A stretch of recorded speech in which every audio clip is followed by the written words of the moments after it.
Hello বন্ধুরা, দীঘার দ্বিতীয় দিনে বেরিয়ে পড়েছিলাম উদয়পুরে বিচে।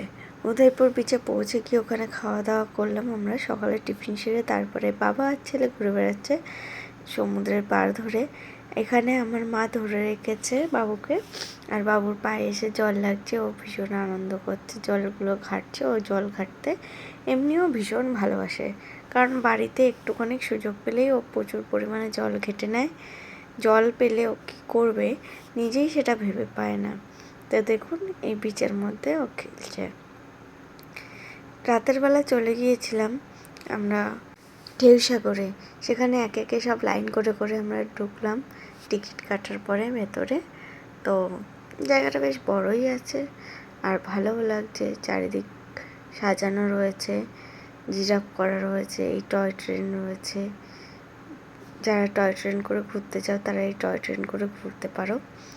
একটু একটু করে আমরা ভেতরের দিকে এগোচ্ছি। তো আমার মা সামনে আগে আগে হেঁটে যাচ্ছে, আমরা সবাই পেছনে রয়েছি। তো এই ঢেউসাগরটা ভালোই সুন্দর সাজানো রয়েছে, দেখলাম ভালো লাগলো ঢেউসাগরটায় ঢুকে। তারপরে এই যে এখানে রয়েছে বাচ্চাদের জাম্পিং করার জায়গা, বাচ্চারা এখানে খেলতে পারবে। তা আমি একটু ইয়ার্কি মেরে বললাম আমাকে নেবে কিনা। তো আমার মা ওরা বলছে তোকে ওতে তুলবেও না, জিজ্ঞেস করেও লাভ নেই। এখানে বাচ্চারা গাড়ি চালাচ্ছে। আর ওই দেখুন, এটাকে কি নাম জানি না, এটা সবাই একজন উঠেছে তো জাম্প করছে। তারপর আমি দোলনা চড়ে নিলাম আমার সোনাকে নিয়ে। তো ওর বাবা ভিডিওটা করছিল, আমি বসে বসে দোলনা চড়ছিলাম। আমার দোলনা চড়তে খুব ভালো লাগে, আর ও এনজয় করছিল দোলনা চড়াটাকে।